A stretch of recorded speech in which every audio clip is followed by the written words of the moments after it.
The guard at the front desk didn't look up when he slid my belongings across the counter. One plastic bag containing a wallet with an expired ID, a phone that hadn't been charged in 3 years, and clothes that didn't fit anymore because I'd been 17 when they locked me up. And now I was 22.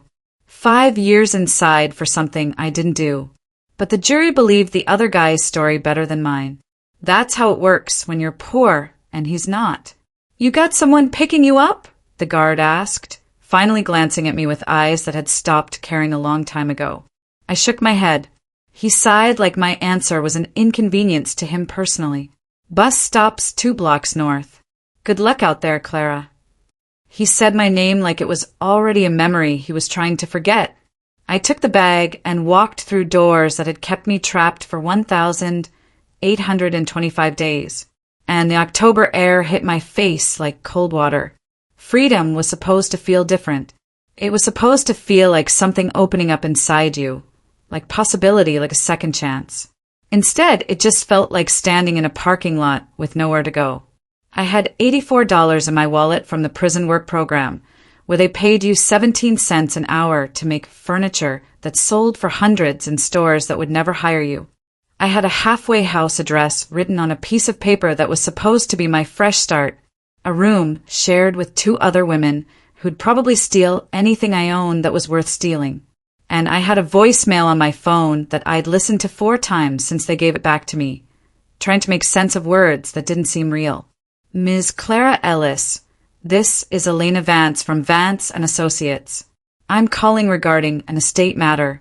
You're listed as the sole beneficiary of property belonging to Martha and Henry Ellis. Please contact our office at your earliest convenience. Martha and Henry Ellis, my mother's parents, people I'd met exactly twice in my life, both times when I was too young to remember their faces.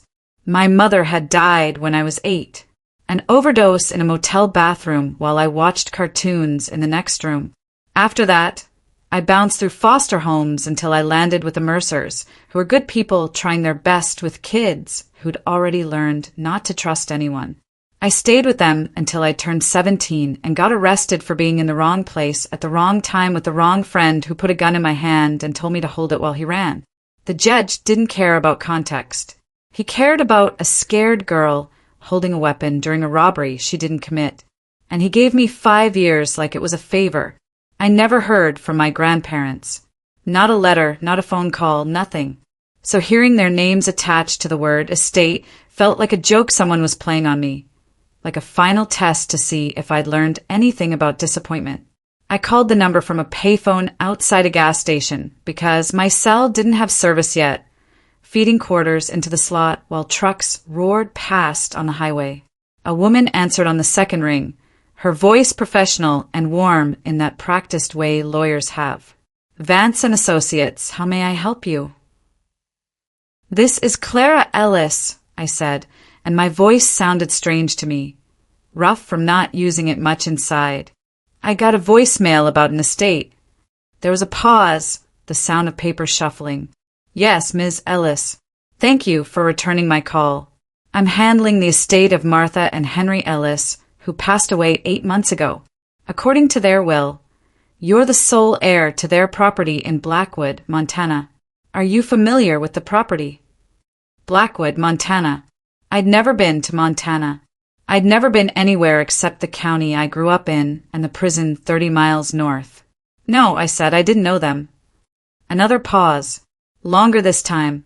"I see. Well, the property is a farm approximately 37 acres with a main house, barn, and several outbuildings. There are some complications. Liens for unpaid property taxes, overdue utility bills, but the land itself is yours. You'll need to come to our office to sign the transfer documents. A farm, 37 acres. Mine."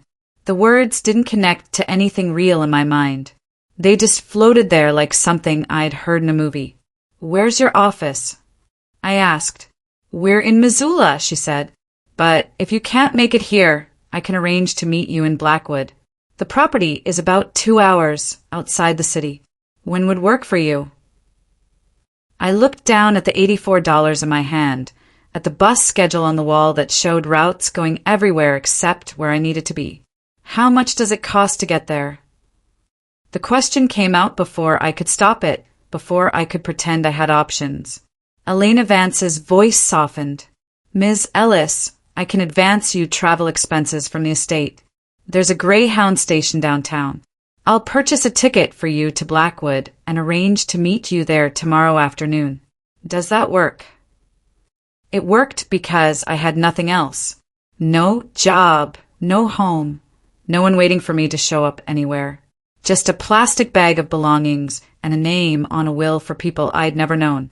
Yeah, I said, that works. She gave me instructions, confirmation numbers, times, and places, and I wrote them on my palm with a pen that barely worked. When I hung up, I stood there in the gas station parking lot, watching people pump gas and buy lottery tickets and live lives that looked easy from the outside. And I wondered what kind of people left a farm to a granddaughter they'd never tried to find. The Greyhound station smelled like disinfectant and desperation. I sat on a plastic chair bolted to the floor and waited for my bus, watching people come and go with suitcases and bags and children who asked too many questions. An old man sat next to me and offered me half his sandwich without saying a word. I took it because I was hungry and pride doesn't fill your stomach. The bread was dry and the meat tasted like salt and regret, but I ate it anyway and nodded my thanks. The bus left at dawn, grinding through gears as it pulled away from everything I'd ever known. I pressed my forehead against the window and watched the city thin out into suburbs, then into farmland, then into mountains that rose up like walls, keeping the world divided into before and after. Montana was different than I'd imagined, bigger and emptier, with a sky that went on forever and roads that cut through landscapes that looked like they had never been touched by anything human. I slept in patches, jerking awake every time the bus stopped. My body was still trained to expect trouble, to stay alert even when there was nothing to be alert for. We reached Blackwood just after noon. It wasn't really a town, more like a collection of buildings that had gathered together for comfort. A gas station, a diner, a post office, and a general store with a sign so faded you could barely read the name. The bus driver let me off on Main Street, which was also the only street, and drove away before I could ask where I was supposed to go next.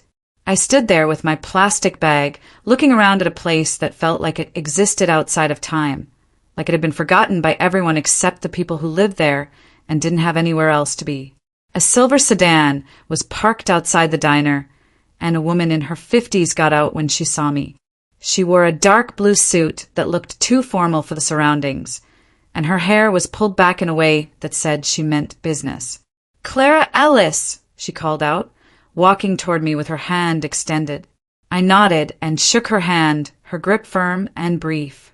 "Elena Vance, thank you for coming. Have you eaten? We can talk over lunch if you'd like." The diner was called Judy's, and it looked exactly like every small-town diner in every movie I'd ever seen. Red vinyl booths, black and white checkered floor, a counter with stools that spun. We sat in a booth near the window, and Elena ordered coffee, while I stared at a menu with more options than I'd seen in 5 years. I ordered a burger and fries because it was the first thing my eyes landed on. And when it came, I had to force myself not to eat it too fast, not to look like someone who'd been counting days until she could have something that didn't come on a plastic tray. Elena spread papers across the table between us, documents with official seals and signatures, and language I didn't understand. "Your grandparents purchased the property in 1987, she explained, pointing to a deed with their names typed in neat rows. "They lived there until Henry passed away 2 years ago. Martha continued living there alone until she died last February. According to their will, everything goes to you. The house, the land, the contents, all of it." I looked at the papers and tried to connect them to something real. "Why me?" I asked. They didn't know me. They never visited, never called, nothing. Elena's expression shifted. Something like sympathy crossed her face. I asked Martha that question when she updated the will 3 years ago. She said, "They tried to find you after your mother died, but child services wouldn't give them information." They were told you'd been placed in a good home and that contacting you would disrupt your stability. By the time they hired a lawyer to fight it, you were 16, and the system said you were too old to be placed with elderly grandparents who had no prior relationship with you. She paused, folding her hands on top of the documents. Martha wanted me to tell you if I ever found you that they thought about you every day, that they put money aside for you, kept photos of you from before your mother left, and hoped you'd understand they did what they thought was best, even if it meant staying away. I didn't know what to do with that information, where to put it inside myself so it wouldn't hurt. So I just nodded and ate my burger and let Elena keep talking. The property has $18,000 in unpaid taxes and another $4,000 in utility bills and maintenance fees. There's also a lien from the county for code violations. The house needs repairs before it can be occupied legally. You have 3 options. 1, you pay the debts and keep the property. 2, you sell it as is and use the proceeds to cover what's owed. 3, you let the county foreclose and walk away. She slid a business card across the table. I have a buyer interested in the land, a development company that's been purchasing properties in the area for a resort project. They're offering $75,000. For your 37 acres, after fees and debts, you'd clear about $48,000. $48,000. More money than I'd ever had. More money than I'd ever imagined having. Enough to start over somewhere new. To get an apartment and a car, and maybe even take some classes, learn a trade, become someone other than an ex-con with a record that followed her everywhere. It was the smart choice, the obvious choice, the choice that made sense for someone in my position. But there was something in the way Elena said development company that made my stomach tighten. Something in the way she didn't quite meet my eyes when she mentioned the resort project. What happens if I don't sell? I asked. She leaned back in the booth, studying me with an expression I couldn't read. Then you figure out how to pay $22,000 in debts on property you've never seen in a town where you don't know anyone, with no job and no resources. Clara, I'm not trying to discourage you, but I want you to understand what you're taking on. Your grandparents held on to that land for 36 years, and it broke them financially. The house is falling apart. The barn is barely standing, and there's no running water because the well dried up last summer. It's not a farm anymore. It's a burden. I thought about the halfway house waiting for me back in the city, about the room I'd share with strangers who'd see my face and know where I'd been, about the jobs I'd apply for that would throw away my resume the second they saw the box I had to check that said convicted felon. I thought about 5 years of being told where to go and when to sleep and what to eat. And I realized I was tired of other people deciding what was best for me. I want to see it first, I said. Before I decide anything, I want to see the property. Elena nodded, slowly, like she'd expected that answer. I can drive you there now if you'd like. It's about 20 minutes up the mountain. We finished eating in silence, and then I followed her out to the silver sedan that smelled like leather and expensive perfume.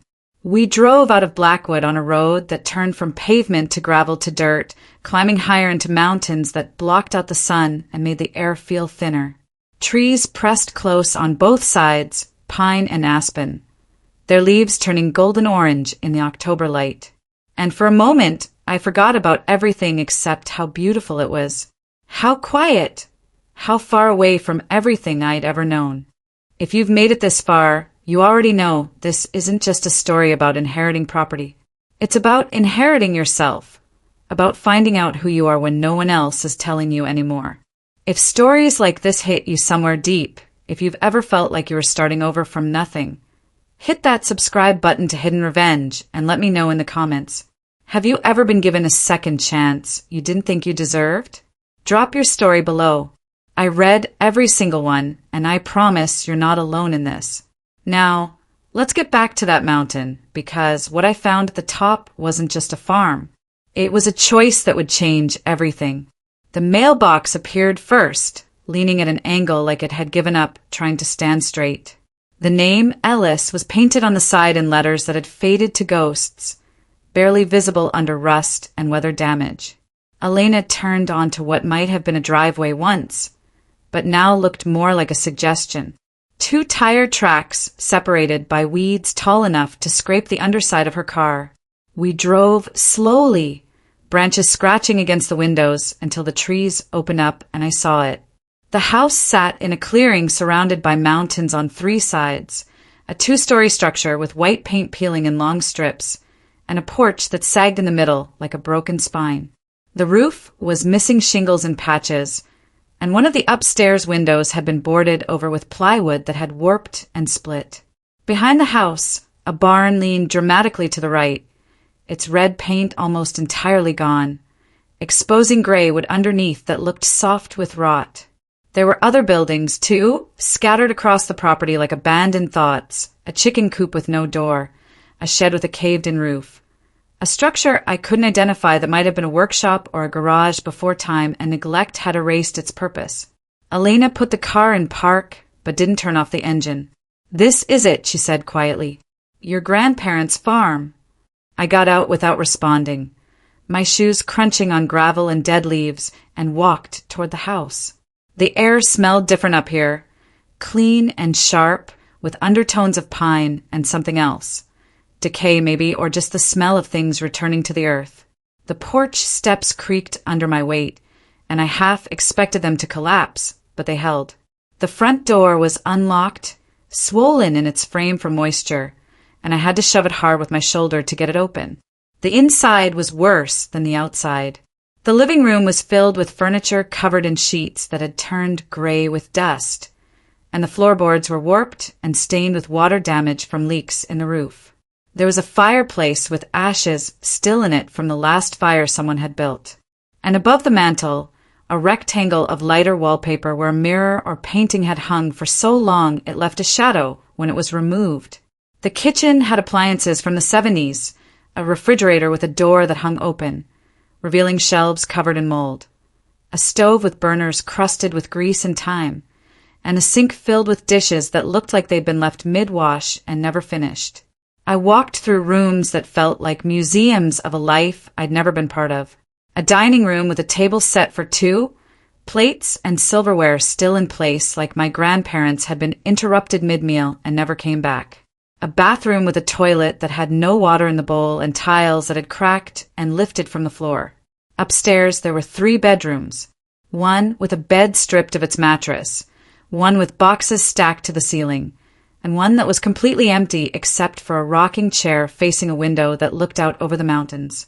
I stood in that empty room for a long time, trying to imagine the people who'd lived here, who'd looked out this window at this view, who'd left everything to a granddaughter they'd never known, trying to understand why they'd stayed in a place that was clearly falling apart, why they'd hung on when letting go would have been easier.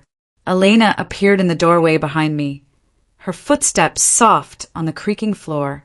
"There's something else," she said. "Something I'm required to give you as part of the estate."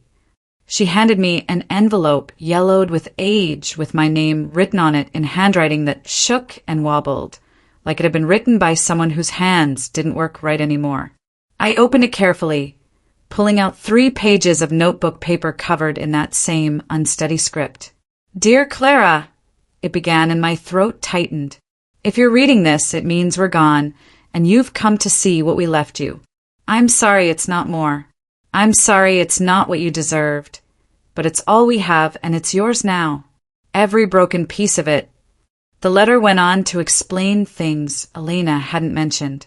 How they'd bought the farm with money from Henry's military pension. How they'd planned to make it work to grow vegetables and raise chickens and live simply off the land. How Martha's sister had lived with them for years after she got sick. How they'd spent their savings on her medical care. How by the time she died, they were too far behind to ever catch up. How the well had dried up and they couldn't afford to drill a new one. How the roof needed replacing, but they kept patching it instead. How the county kept adding fines for violations they couldn't fix because fixing required money they didn't have. "We know this place looks like a disaster," the letter continued. We know you might take one look and want to sell it and never think about us again, and we wouldn't blame you. But there's something you should know first. Something we never told anyone, because we were afraid of what might happen if the wrong people found out. My hand started shaking as I read the next part. There's gold on this property, Clara. Real gold. Your grandfather found it 28 years ago when he was clearing land for a garden plot. He found a cache, old coins, and small bars hidden in a metal box buried about 4 feet down. We think it was left by miners who worked these mountains in the 1800s, men who hid their earnings and never came back for them. They'd kept some of it, the letter explained. Used it carefully over the years to help neighbors who were struggling to pay for Martha's sister's care, to keep the property taxes current for as long as they could. But they'd buried the rest, hidden it in 3 different locations marked on a hand-drawn map that was folded at the bottom of the envelope. We did this because we were afraid, Martha had written, afraid that if people knew we had gold, they'd come looking for it, afraid that the government would take it or tax it into nothing, afraid that it would bring out the worst in people we thought we could trust. So we kept it secret and we kept it safe. And now it's yours to do with whatever you think is right. I unfolded the map with hands that wouldn't stay steady. It showed the property in rough sketch, the house and barn, and the boundaries marked with wobbly lines. There were 3 X marks, one near the old chicken coop, one by the dry well, and one in what was labeled as North Pasture. Next to each X was a number, depths in feet, and a small notation about what was buried there. The handwriting was so shaky in places I could barely read it, but the message was clear. My grandparents had left me more than a falling down farm. They'd left me a choice about what kind of person I wanted to be. Elena was watching me carefully when I looked up from the letter. Did you know about this? I asked, my voice rough. She shook her head. Martha never mentioned gold. She only said the property had value beyond what it looked like on paper, and that I should make sure you got this letter before you decided anything. I folded the map and put it back in the envelope with the letter, then slid it into my jacket pocket. My mind was racing, trying to calculate how much gold there might be, what it could be worth, whether it could actually save this place, or if it was just enough to tease me with possibility before reality crushed it. I need time, I said. I need to think about this. Elena nodded. The county has given you 90 days to address the violations and pay the back taxes before they start foreclosure proceedings. That's 3 months, Clara. Not a lot of time to make this kind of decision. 3 months felt like forever and no time at all. 3 months ago, I'd been in a cell, counting down days. Now I was standing in a house I'd inherited from people I'd never known, holding a map to buried gold, trying to figure out if this was a gift or a test or just another way for life to show me how far I could fall. We drove back to Blackwood in silence. Elena dropped me at the diner and handed me a key ring with 3 keys on it. House, barn, and gate, she explained. There's a motel 2 blocks down if you need a place to stay while you figure things out. Call me when you've made a decision. I watched her drive away, her silver sedan disappearing down the mountain. And then I stood on the sidewalk in a town I didn't know, holding keys to a property I didn't understand, and tried to remember the last time I'd felt this alone. The motel was called the Mountain View, though the only view was of the parking lot and the gas station across the street. I paid for 3 nights with money Elena had advanced me from the estate, and the clerk, a woman in her 60s with reading glasses on a chain, barely looked at me as she handed over a room key. The room smelled like cigarettes and cleaning solution that couldn't quite cover the smell of cigarettes. There was a bed with a comforter that had been washed so many times the pattern had faded to shadows, a TV bolted to a dresser, and a bathroom with water pressure that made the shower feel like standing under a leaking faucet. I sat on the bed and pulled out the map again, studying it in the yellow light from the bedside lamp. 3 locations, 3 chances to find something that could change everything or nothing. I thought about the letter, about my grandmother's shaky handwriting and her apology for leaving me something broken.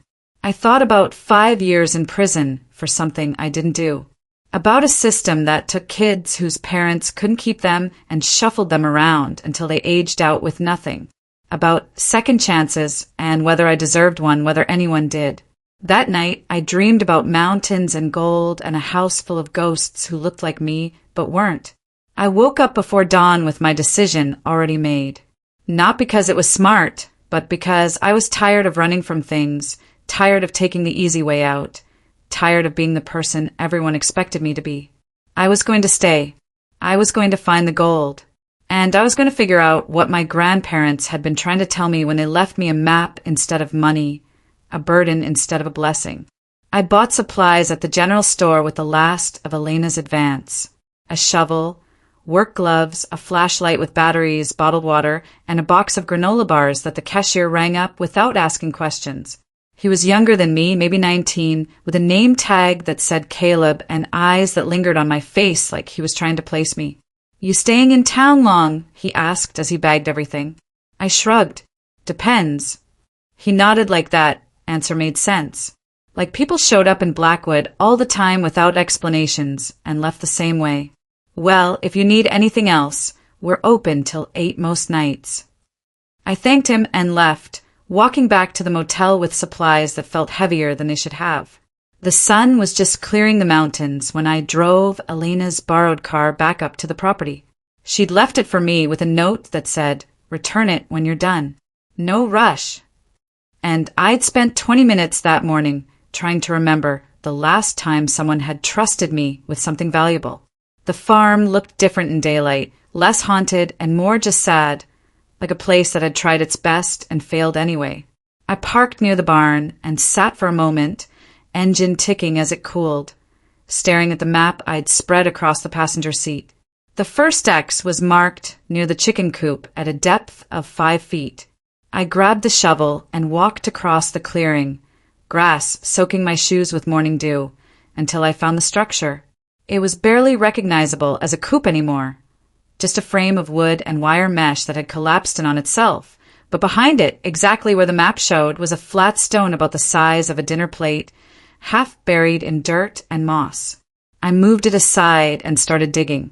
The ground was harder than I expected, packed clay mixed with rocks that made the shovel ring with every strike.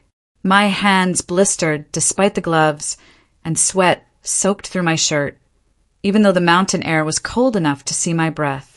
I dug for 2 hours, making a hole that got wider as it got deeper, until the shovel hit something that didn't sound like rock. Metal.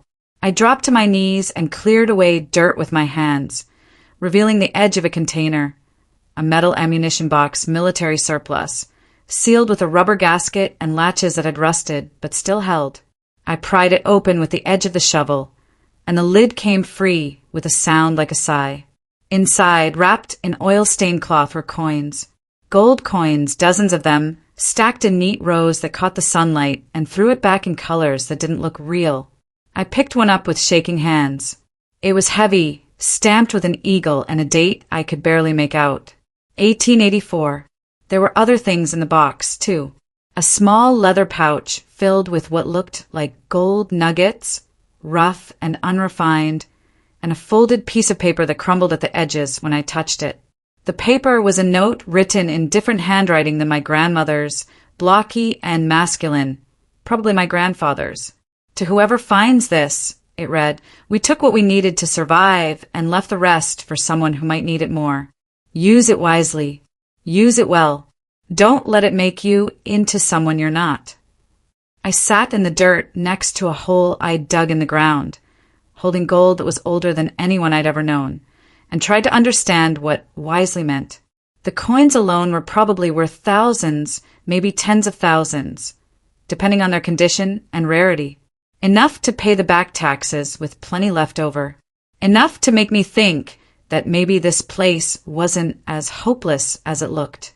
I filled the hole back in and carried the ammunition box to the house, hiding it under the floorboards in the empty upstairs bedroom where the rocking chair faced the mountains.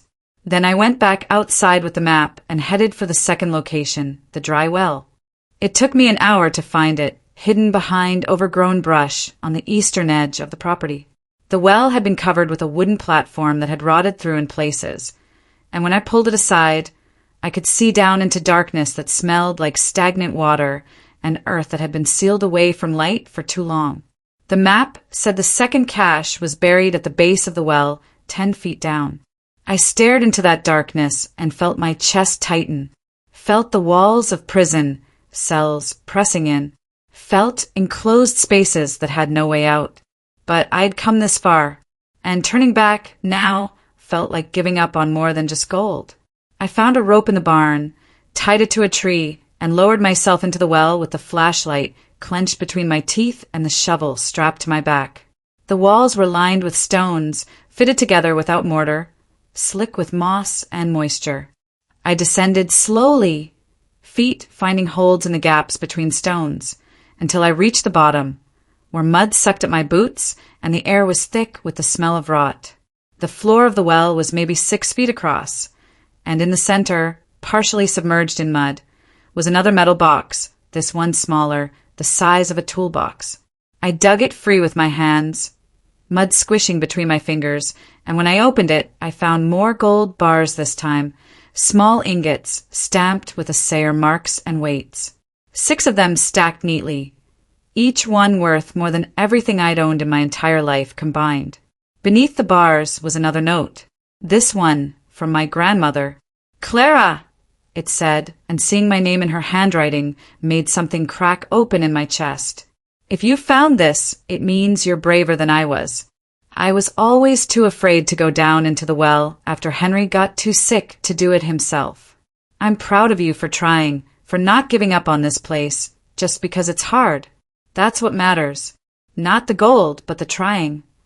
I folded the note carefully and put it in my pocket with the first one, then climbed back up the rope with the box strapped to my chest, muscles screaming, lungs burning, until I burst out into sunlight that felt like being born again. 2 caches found, 1 more to go. I hid the second box with the first and sat on the porch eating granola bars that tasted like cardboard and water that tasted like plastic, staring at the map. And the last X marked in the north pasture.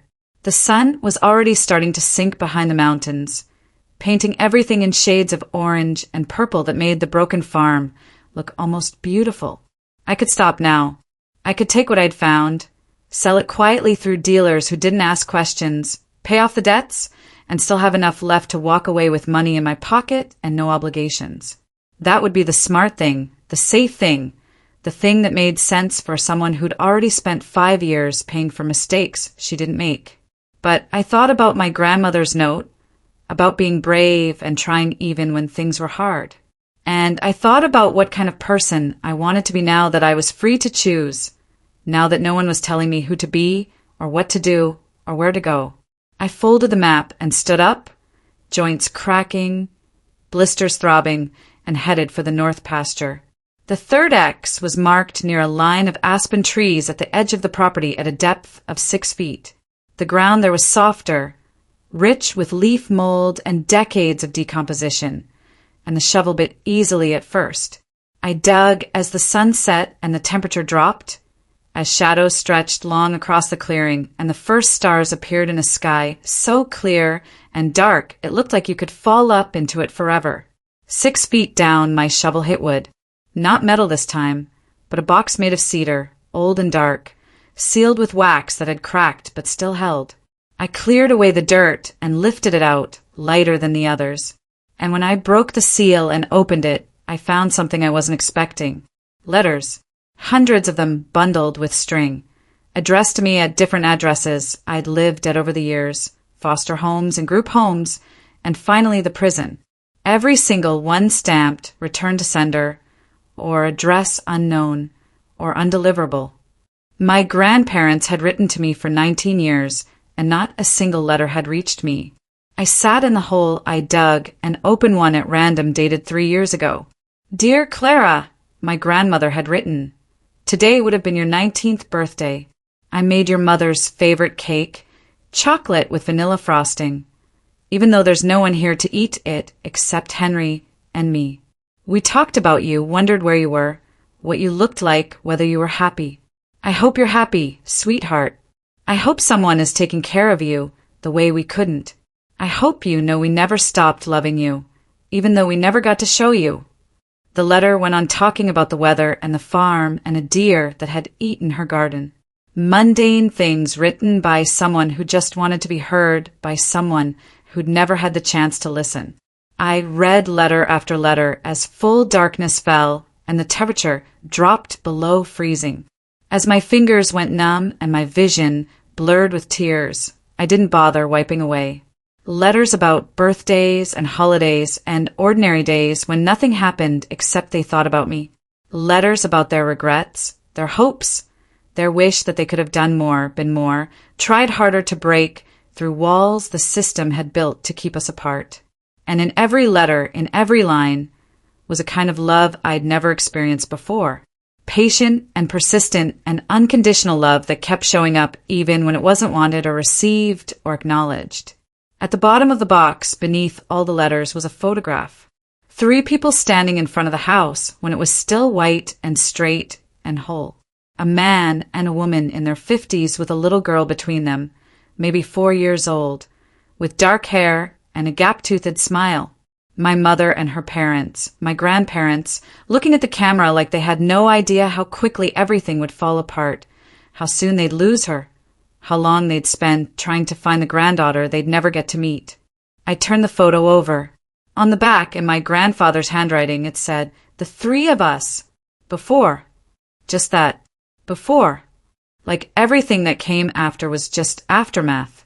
Just living in the shadow of a loss they never recovered from. I climbed out of the hole with the box of letters and walked back to the house in darkness, so complete I could barely see my hand in front of my face. I built a fire in the fireplace with what I found stacked in the barn, and I sat on the floor surrounded by letters in gold and the ghosts of people who'd loved me from a distance. And I finally understood what they'd been trying to give me. Not treasure, not money, but proof that I'd come from somewhere, that I'd mattered to someone, that I wasn't alone in the way I'd always believed I was. I spent that night reading every letter by firelight, letting their words sink into places inside me that had been empty for so long, I'd forgotten they existed.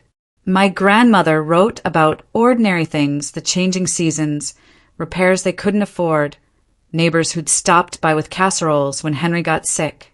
But underneath the ordinary was something else, a steady current of love that had nowhere to go except onto paper, into envelopes that came back unopened, into a box buried in the ground where it waited for someone to find it. My grandfather's letters were shorter, more practical, but no less full of feeling. He wrote about the farm, about what he'd hoped it would become, about his failures and regrets. "I thought I could make this place into something," one letter said. "Something to pass down, something that would last. But I was stubborn and proud, and I held on too long to things I should have let go. Don't make my mistakes, Clara. Know when to fight and when to walk away." As dawn broke through the windows, painting everything in shades of gray and gold, I made my decision. Not because of the treasure I'd found, though that was part of it, but because of the letters, because of the proof that someone had tried, that someone had cared, that I'd been loved, even when I didn't know it. I was going to stay. I was going to save this place. Not because it made financial sense or because it was easy, but because walking away now would mean all their trying, all their hoping, all their love had been for nothing. And I couldn't do that to them. Even if they were gone, I couldn't do that to myself. The next 3 months were the hardest work I'd ever done. I sold some of the gold coins through a dealer in Missoula who Elena connected me with, a man who asked no questions and paid in cash that I used to pay off the county liens and back taxes. I kept the rest hidden, the bars and the remaining coins and the nuggets, emergency reserves for repairs I couldn't afford yet. I hired contractors from Blackwood to fix the roof, replace rotted floorboards, install a new well pump after we drilled down and found water at 200 feet. The house slowly transformed from ruin to something livable.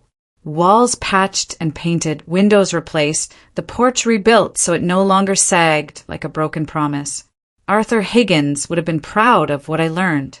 I taught myself carpentry from YouTube videos, watched on a phone with spotty service, taught myself plumbing by trial and error, and trips to the hardware store where Caleb stopped asking questions and started offering advice. I learned which, Woods grew best in mountain soil, which repairs could wait and which ones couldn't, how to winterize pipes and fix a generator and coax heat from a wood stove that had sat cold for years. The work was exhausting and endless, but it was mine.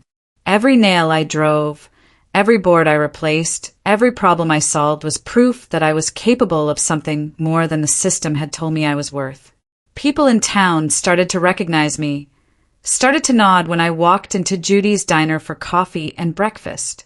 The woman who ran the general store, whose name I learned was Karen, started setting aside supplies she thought I might need.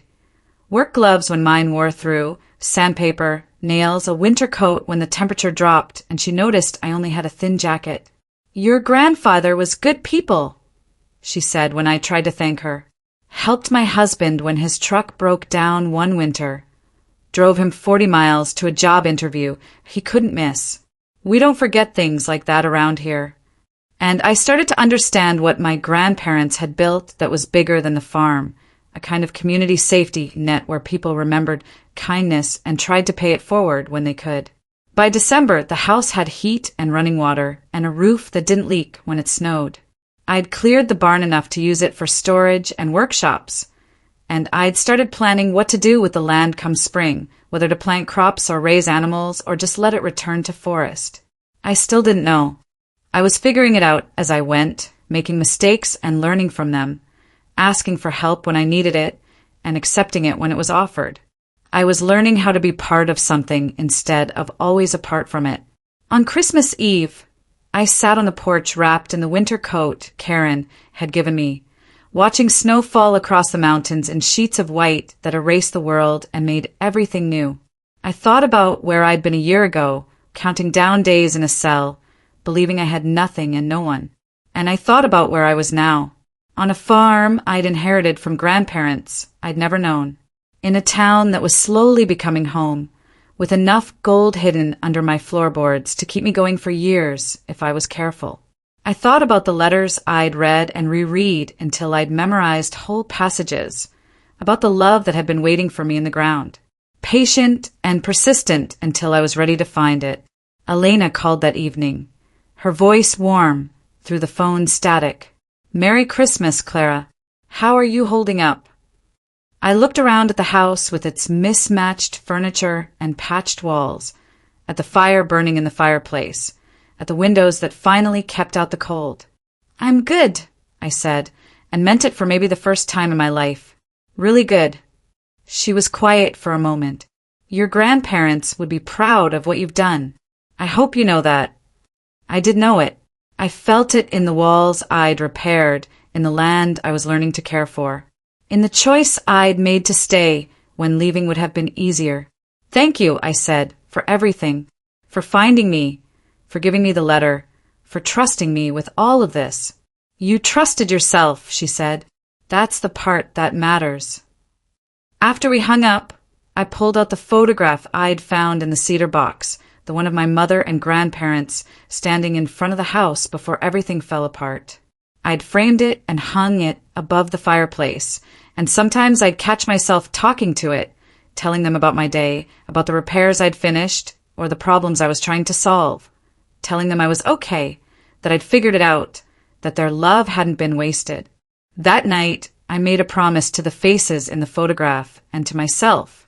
I promised I'd keep trying, keep building, keep showing up for this place and this life they'd given me. I promised I'd use what they'd left me, the gold and the land and the lessons, to become someone worthy of their faith, someone who helped instead of took, who built instead of destroyed, who loved instead of ran away when things got hard. The snow kept falling, soft and silent, covering the farm in white that sparkled under starlight. And somewhere in the quiet, in the crackle of the fire and the whisper of wind through pine trees, I could almost hear them. My grandparents telling me they were proud, telling me I'd done good, telling me I was exactly where I was supposed to be. I don't know if that's true or if it's just what I needed to believe. But sitting there on Christmas Eve in a house I'd saved with treasure I'd dug from the ground and love I'd found in letters that were never delivered, it didn't matter. What mattered was that I'd stopped running. I'd stopped believing I was nothing. I'd stopped letting other people tell me who I was supposed to be. I was Clara Ellis. I was 22 years old. I owned a farm in the mountains of Montana. And for the first time in my life, I belonged somewhere. Not because someone placed me there, or because I had nowhere else to go, but because I'd chosen it, because I dug deep, literally and figuratively, and found something worth holding on to. The gold had saved the property, but the letters had saved me. They'd shown me that love doesn't always look like what we expect, that sometimes it's patient and quiet and waits in the ground until we're ready to find it. That family isn't always the people who raised you. Sometimes it's the people who tried to reach you across impossible distances and never gave up, even when they had every reason to. As the fire died down and the house settled into its nighttime sounds, I thought about the future, about spring planting and summer repairs, about learning to live in a place where winter was hard and neighbors were few but genuine, about the gold still hidden under the floorboards, insurance against disaster, but also responsibility. A reminder that wealth means nothing if you don't use it to make things better. I thought about my grandparents and the community they'd quietly supported, the loans they'd given, the help they'd offered, the way they'd turned something valuable into something meaningful. And I decided that's what I'd do too. Not all at once, not recklessly, but carefully and intentionally the way they had. I'd help when I could, give when it made sense, build something that lasted longer than me. The reformatory had taught me how to survive. Prison had taught me how to endure. But this farm, this inheritance, these letters from people who'd loved me from a distance, they were teaching me how to live, how to put down roots even when you're afraid they won't hold, how to trust people even when trust has burned you before, how to believe you're worth something even when the world has spent years telling you you're not. I fell asleep that night on the floor in front of the fireplace, wrapped in blankets that smelled like wood smoke and hope. And I dreamed about mountains and gold and a future I was building one careful choice at a time. If you've made it to the end of this story, thank you for taking this journey with me. Stories like Clara's remind us that second chances aren't just given. They're built piece by piece, choice by choice, day by day. If this story touched something in you, if it reminded you that it's never too late to start over or that you're stronger than you think, I'd love it if you'd hit that subscribe button and become part of this hidden revenge community. We're all here trying to figure things out, trying to build something meaningful from whatever we've been given, and there's strength in knowing we're not alone in that. Drop a comment below and tell me what's the most important lesson you took from Clara's story. Have you ever been given something that looked like a burden but turned out to be a gift? Have you ever had to choose between the easy path and the right one? Share your story with us. I read every single comment, and I promise whatever you're going through, whatever you're trying to build, you're not doing it alone. We're all in this together, digging for treasure, finding love in unexpected places, and learning that sometimes the things we inherit aren't just property or money. They're the chance to become who we were always meant to be. Thank you for being here. Thank you for listening. And remember, you're worth more than the world has told you. Keep digging, keep building, keep trying. Your story isn't over.